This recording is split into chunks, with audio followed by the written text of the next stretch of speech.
Hi there, our highly valued, treasured and esteemed viewers and listeners, and welcome back to your channel of choice.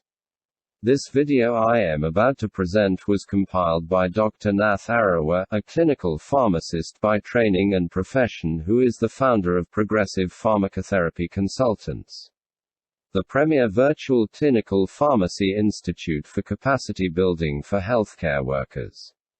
The Virtual Clinical Pharmacy Institute with a difference, where patient safety, medication therapy management and optimal clinical outcomes are very crucial and non-negotiable to us. Here we seek to remain your premier source of crucial tips for high-impact pharmacotherapy services. So, on behalf of the Institute, I humbly urge you all to sit back and spare me part of your very precious time to share with you very useful tips which may prove very, very handy in your line of duty. I now welcome you all to part 290 of our pharmacotherapy series, which majors in thrombosis. The first question reads, PCB, a 59-year-old woman with a history of rheumatic mitral valve disease, has undergone mitral valve replacement. A St. Jude, that is a biliflet mechanical, valve has been implanted, and heparin therapy is initiated postoperatively.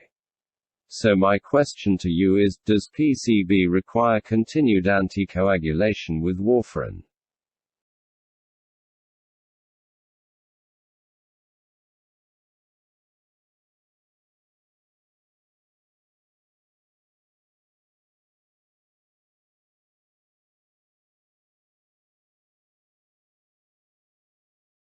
Mechanical prosthetic valves confer a significant thromboembolic risk by providing a foreign surface in contact with blood components on which platelet aggregation and thrombus formation can occur.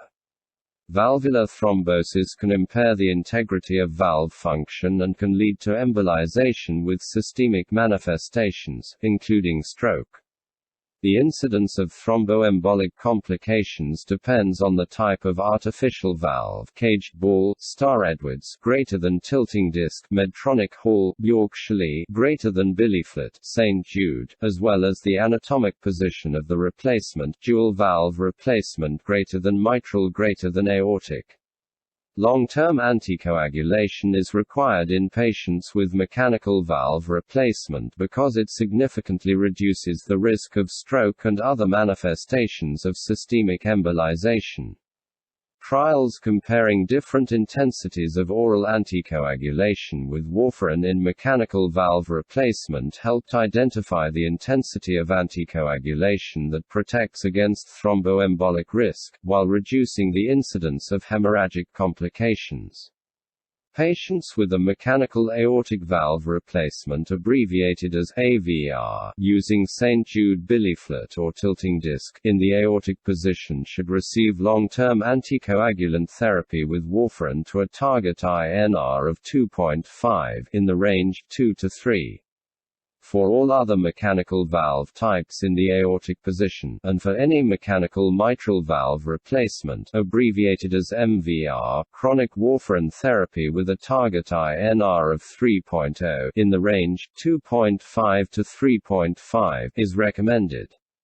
The concurrent use of low-dose aspirin 81 mg daily is recommended for patients with mechanical mitral or aortic valve at low bleeding risk.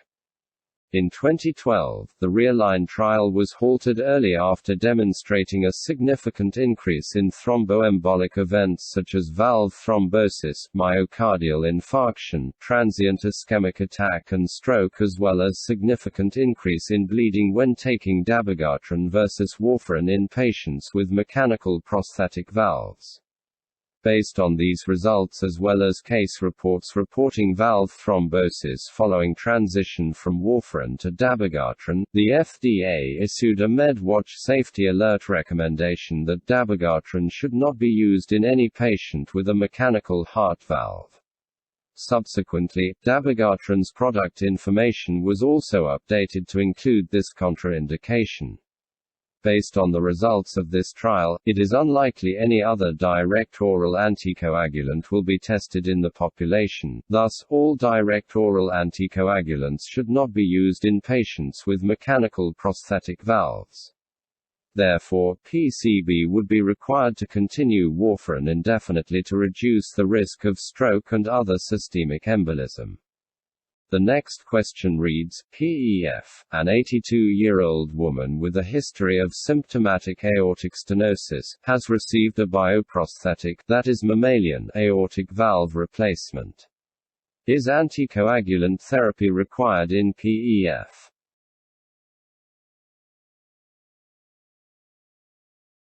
Prosthetic heart valves extracted from mammalian sources, porcine or bovine xenografts, homografts, are significantly less thrombogenic than mechanical prosthetic valves. The period of greatest thromboembolic risk appears to be during the first 3 months after implantation. Therefore, anticoagulation with warfarin to an INR goal of 2.5 in the range 2 to 3 is recommended for 3 to 6 months following implantation of a bioprosthetic aortic or mitral valve in patients at low risk of bleeding. After this period, long-term aspirin therapy, 75 to 100 mg, is indicated. Alternatively, treatment with only aspirin 75 to 100 mg daily is also reasonable in patients with a bioprosthetic aortic or mitral valve. More about PEF's bleeding risk would need to be determined, however, due to her age, long-term aspirin therapy only may be reasonable. Transcatheter aortic valve replacement, abbreviated as TAVR, is a new technique that avoids the open chest approach. Initially, clopidogrel 75 mg daily for the first 3 to 6 months, followed by long-term aspirin was recommended following transcatheter aortic valve replacement. However, the most recent AHA/ACC guidelines recommend either warfarin with a goal INR of 2.5 in the range 2 to 3 for at least 3 months or clopidogrel 75 mg daily for the first 6 months following transcatheter aortic valve replacement in addition to lifelong aspirin 75 to 100 mg daily. The next question reads, SLP is a 48-year-old woman with a history of valvular heart disease and a St. Jude mitral valve replacement. She is adequately anticoagulated with warfarin 7.5 mg once daily to a goal INR range of 2.5 to 3.5. Recently, she has complained of episodic rectal bleeding and is scheduled for a colonoscopy in several weeks. Her gastroenterologist calls the anticoagulation clinic to determine the most appropriate plan for reversal of her warfarin before the procedure. What are the options?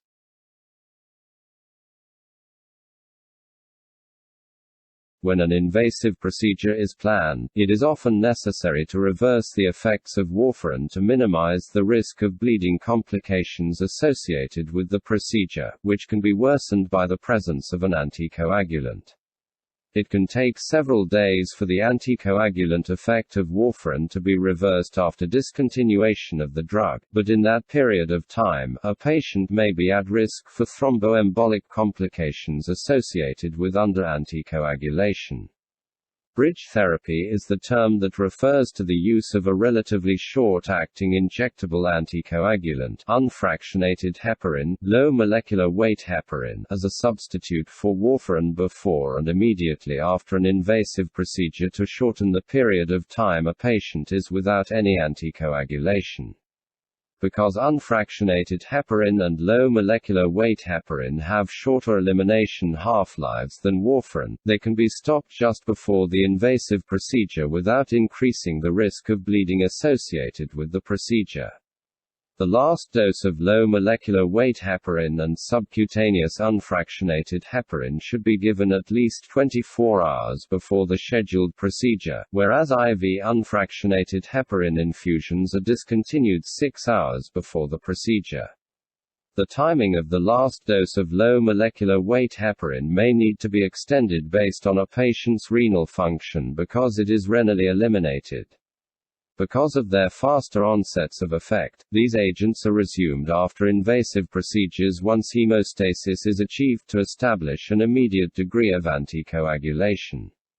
Resumption of therapeutic injectable anticoagulants after a high bleeding risk surgery should be delayed until at least 48 to 72 hours postoperatively, whereas patients undergoing lower bleeding risk procedures can be restarted 24 hours later. Warfarin is resumed simultaneously, and the bridging anticoagulant is continued until the INR reaches the therapeutic range.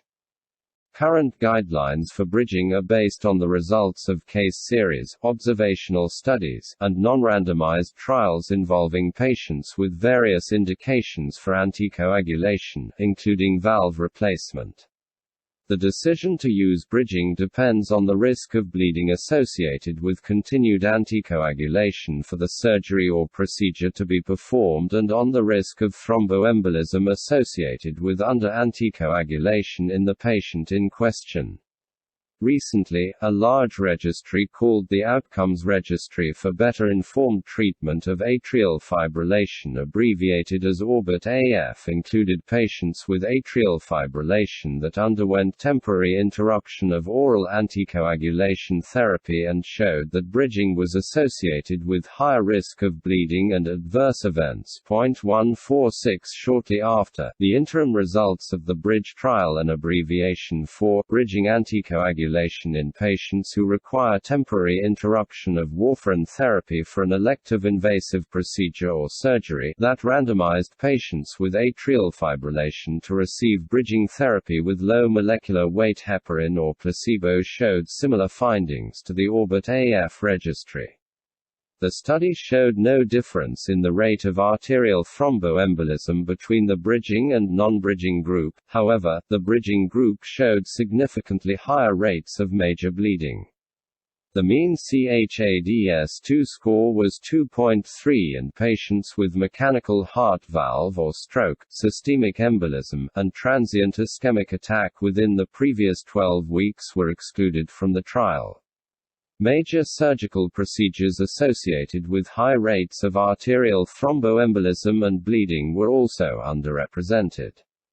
Therefore, the results from the BRIDGE trial should not be applied to patients that were underrepresented.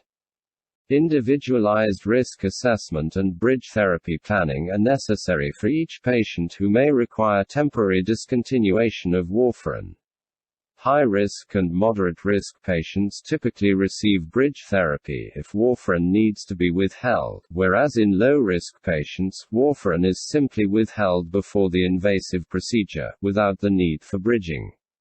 The bleeding risk of a performed procedure or surgery must also be weighed. Efforts should be made to continue oral anticoagulation in a patient with high thromboembolic risk undergoing a procedure with low bleeding risk, such as a dental extraction or cataract surgery. Clinical outcomes in patients bridged with low molecular weight heparin or unfractionated heparin are similar, and overall costs are lower for low molecular weight heparin because of the avoidance of hospital admission for IV unfractionated heparin administration. Therefore, the use of low molecular weight heparin is recommended whenever possible. Unfractionated heparin may be preferred in patients with significant renal impairment, creatinine clearance below 30 ml per minute, and if low molecular weight heparin S are used, reduced doses are suggested. Monitoring anti-10 levels for accumulation may be prudent if patients require a prolonged course of therapy, that is over 7 days. Because SLP has a mechanical mitral valve replacement, her risk of thromboembolism associated with under-anticoagulation is considered high. Therefore, she should receive bridge therapy with an injectable anticoagulant while warfarin is held. Her renal function is normal, and her healthcare insurance covers injectable drugs. Therefore, her plan will include early discontinuation of warfarin 5 days before the procedure and substitution with enoxaparin 1 mg per kilogram every 12 hours when the INR falls below the lower limit of the therapeutic range. The last dose of enoxaparin should be given 24 hours before the procedure to minimize the risk of bleeding at the time of the procedure. After the procedure, warfarin should be restarted at her usual dose, and enoxaparin should be continued until the INR is greater than 2.5, the lower limit of SLP's therapeutic range. For indications other than mechanical valves, enoxaparin 1.5 mg per kilogram every 24 hours may be used as an alternative to avoid twice-daily injections. The next question reads, PCT, a 48-year-old woman, received a mechanical mitral valve prosthesis 5 years ago and has been anticoagulated with warfarin 6 mg per day with good control. She asks to see you today in your anticoagulation clinic, after returning from an urgent appointment with her primary care physician for treatment of a skin infection that tested positive for community-acquired methicillin-resistant Staphylococcus aureus (MRSA), and was given a prescription for trimethoprim sulfamethoxazole (TMPSMX) twice a day for 10 days today. She is allergic to penicillin and has gastric intolerance to tetracycline. How will the combination of warfarin and TMPSMX affect PCT's anticoagulation control? Should her warfarin dosage be adjusted or another drug substituted for TMPSMX?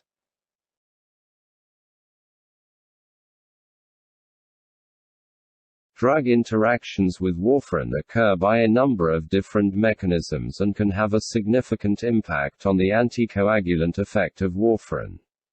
Elevations or reductions in INR have been observed when interacting drugs are added to or discontinued from the medication regimens of patients taking warfarin or when used intermittently. Clinically significant hemorrhagic or thromboembolic complications can result. Careful selection of both prescription and non-prescription medications, appropriate INR monitoring, and detailed patient education regarding drug interactions are important interventions for pharmacists caring for patients taking warfarin. Although warfarin is highly bound to protein, primarily to albumin, and can be displaced from protein-binding sites by a number of weakly acidic drugs, these interactions typically do not result in clinically significant elevations in prothrombin time or INR. Warfarin displaced from protein-binding sites is readily available for elimination by hepatic metabolism, resulting in increased clearance without a significant change in the free drug concentration. Other types of interactions with warfarin are much more significant. Pharmacodynamic interactions are those that alter the physiology of hemostasis, particularly interactions that influence the synthesis or degradation of clotting factors or that increase the risk of bleeding through inhibition of platelet aggregation. Pharmacokinetic interactions influence the absorption and metabolism of warfarin, and many clinically significant interactions with warfarin occur when warfarin metabolism is induced or inhibited. Interactions involving agents known to influence the hepatic microsomal enzyme systems responsible for the metabolism of the more potent S-negative warfarin, that is, CYP2C9, are more significant than those that influence the enzymes that metabolize R-positive warfarin, that is, CYP1A2, and CYP3A4. Sulfamethoxazole can increase the effect of warfarin significantly by stereoselectively inhibiting the metabolism of the more potent S-negative enantiomer of warfarin. Potentiation of warfarin activity after inhibition of metabolism usually takes several days, and the effect may be slow to resolve once the offending agent is discontinued. In addition, fever associated with the infection for which TMPSMX has been prescribed may enhance the catabolism of vitamin K-dependent clotting factors, resulting in an accentuated hypoprothrombinemic response. This effect will dissipate as the fever abates with antibiotic therapy. For PCT, the ideal choice would be to discontinue TMPSMX and use a non-interacting alternative. The decision of which agent to use must consider both the treatment or treatments of choice for the clinical indication along with patient factors such as reported allergies or intolerances. In PCT's case, she has a penicillin allergy and intolerance to tetracyclines, both of which would prevent their use. If a non-interacting alternative is not clinically appropriate, the concomitant use of an interacting agent is not absolutely contraindicated in patients taking warfarin. Use of TMPSMX in PCT would be acceptable if she is monitored frequently and carefully, with adjustment of warfarin dosages as necessary to maintain her INR within the therapeutic INR range of 2.5 to 3.5 and with attention to potential hemorrhagic complications. No initial change in the dosage of warfarin should be made because it may take several days for the interaction to become apparent. The INR should be repeated within 3 days, with warfarin dosing adjustments and subsequent monitoring guided by initial INR results. The next question reads, CGH is a 54-year-old man on long-term anticoagulation for multiple, bilateral deep vein thromboses, most recently 1 year ago, for which he takes warfarin 7.5 mg daily. He had a knee replacement surgery 6 months ago and had a complication of infected hardware, for which he needs to start IV rifampin in a skilled nursing facility for several weeks. His orthopedic physician is asking about whether CGH can be switched to an alternate anticoagulant, because he knows that there is a drug interaction with warfarin and rifampin. What options are available to him?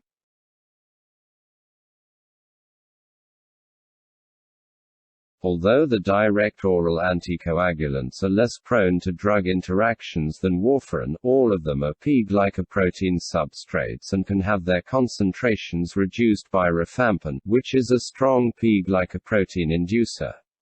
At this time, dabigatran, rivaroxaban, apixaban, and edoxaban are all contraindicated with rifampin per package labeling and are not suitable options for CGH. The interaction with warfarin and rifampin can be significant, with a potentially large dose increase, sometimes up to 3 times the original dose, of warfarin necessary to maintain CGH in the therapeutic range.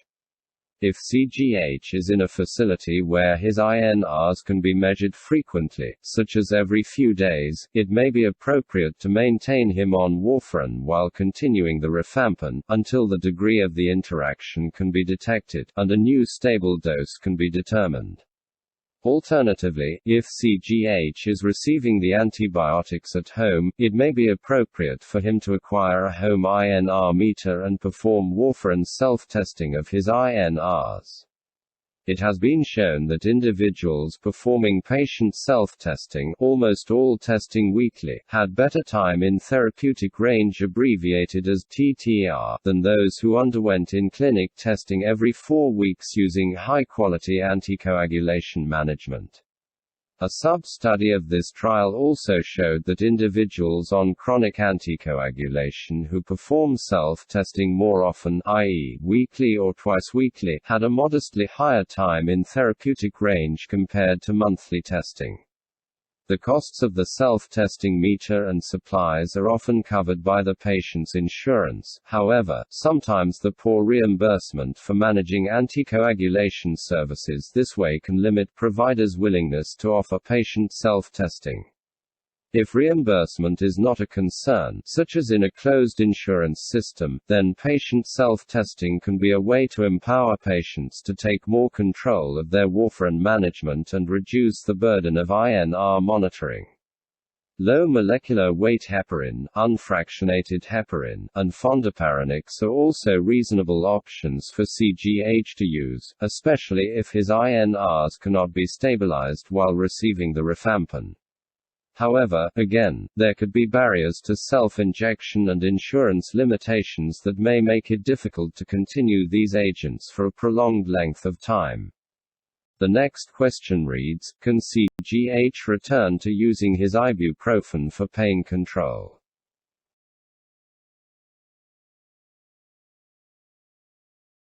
This question illustrates one of the most difficult therapeutic dilemmas for a patient taking warfarin.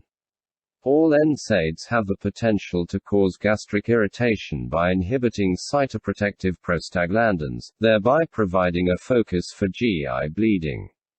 In addition, most NSAIDs inhibit platelet aggregation, which compromises effective clotting and can lead to bleeding complications. These effects can increase the risk of hemorrhagic complications significantly in patients taking warfarin who are prescribed concurrent NSAID therapy. In a retrospective cohort study of patients aged 65 years or older, the risk of hospitalization for bleeding peptic ulcer disease was approximately 3 times higher for patients taking concurrent warfarin and an NSAID versus patients taking either drug alone, and almost 13 times higher than in patients taking neither warfarin nor an NSAID. Warfarin therapy is considered a relative contraindication to NSAID use. In patients like CGH, routine use of NSAIDs with long-term anticoagulation should be avoided. Any patients requiring combined warfarin and NSAID therapy for limited periods of time should be followed closely and observed routinely for signs and symptoms of bleeding, with frequent stool testing for GI bleeding. Patients should be counseled to avoid additional NSAID use whenever possible, including use of aspirin, and to seek assistance from a pharmacist to prevent inadvertent NSAID use when selecting over-the-counter (OTC) medications, as some OTC cold preparations contain NSAIDs, aspirin, or aspirin-related compounds. The analgesic and antipyretic of choice in patients taking warfarin is acetaminophen, which has not been consistently shown to increase the risk of bleeding. At doses greater than 2 grams per day, acetaminophen can enhance the anticoagulant effect of warfarin. It has been suspected of directly inhibiting CYP2C9 and CYP1A2, and toxic metabolites of acetaminophen have been suspected of inhibiting hepatic enzymes as well. Nevertheless, it can be used safely when used occasionally, and even when used routinely. INR monitoring is sufficient to detect any potential interaction. Other pain-relieving options to be considered that do not increase the bleeding risk include tramadol, gabapentin, pregabalin, topical lidocaine patches, and opiates. So there you have it, our highly esteemed viewers and listeners. That brings us to the end of this video. If it benefited you in any way, kindly remember to give it a thumbs up, to like it and to share it widely with your peers. Please leave your comments at the bottom. And if you haven't yet done so, I humbly urge you to subscribe to our YouTube channel. I would like to promise you all that the very, very best is yet to come. Thank you very much for viewing this video. On behalf of our senior colleague, Dr. Nath Arawa, I sincerely appreciate your partnership, continued support and kind collaboration. We look forward to interacting with you in the next video, which will be part 291.